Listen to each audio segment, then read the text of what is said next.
Grand soleil et légère brise étaient au rendez-vous du CFJ ce jeudi. Le tableau final des U14 est dressé quand les poussins ne sont plus que 16.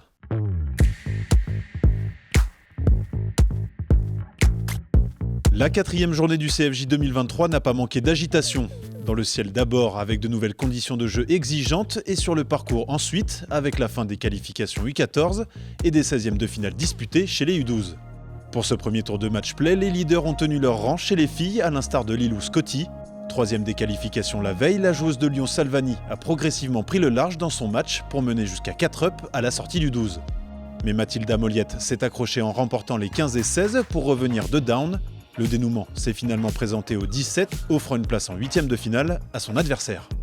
Mon adversaire était quand même assez concurrente, elle a très bien joué, elle s'est bien défendue et mon putting n'était pas très bon aujourd'hui, mais c'est le jeu, il n'est pas toujours bien, mais ça m'a permis d'être devant sur le final.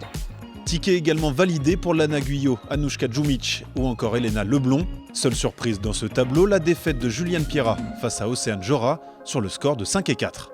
La hiérarchie a été tout aussi respectée dans le tableau des garçons malgré des matchs plus serrés. En témoigne la victoire d'Alban Gir, vainqueur de son homonyme de Cannes-Mougins, Louis. Pourtant, le sociétaire du Stade français était mal embarqué dans son match avant d'opérer une remontée fantastique et de décrocher sa place en 8e, un stade qu'il n'avait pas connu l'an dernier. Mais à la fin, j'ai remonté, j'ai gagné le 10, le 11, le 12 et le 14. Pourtant, c'était compliqué parce qu'il a fini quand même 4e au qualif et moi j'ai fini 29e, j'ai failli pas me qualifier. Pendant un moment, je n'y ai pas cru que j'allais me qualifier, mais à la fin, j'ai cru et maintenant me voilà en 8e de finale. Dans la catégorie Benjamin, la journée était synonyme de cut pour les 32 meilleurs scores. Et chez les filles, le classement n'a que très peu bougé, offrant la qualification à des joueuses comme Axel Guillemard, Salomé Lumbaka ou encore Lily Reiter. Mais tous les regards étaient tournés vers l'impressionnante performance de la leader et vainqueur du stroke play, Mila Tamizier, auteur de l'unique carte sous le par de la catégorie. Du côté des garçons, c'est au play-off que s'est départagé la gagne. Avec son excellente carte de +3, Paul Velli a rejoint Louis Payan-Guillaume en tête à +9 avant de jouer la mort subite. 2 trous ont été nécessaires pour le départage, desquels il s'incline finalement, sans trop de regrets.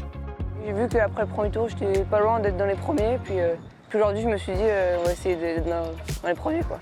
Puis oui, mais j'ai pris le fairway, j'ai pris les greens, et puis quelques potes sont tombés. Enfin, les birdies, quelques-uns. Puis le playoff, c'était en plus, et puis voilà, quand même content de la qualif. Derrière eux, ceux qui tenaient la tête ont subi la loi de l'Albatros à l'image d'Alan Séviergène et Antoine Joly. Une situation qui a profité à Louis Le Saget et surtout Nicolas Virolo qui s'offre la 3e place avec le meilleur score du jour à +2. Dès demain, avec les 8e de finale pour les plus jeunes et les 16e pour leurs aînés, l'avancée du CFJ 2023 se fera plus précise. Une nouvelle journée de match-play attend l'ensemble des champs et avec elle, son lot de surprises.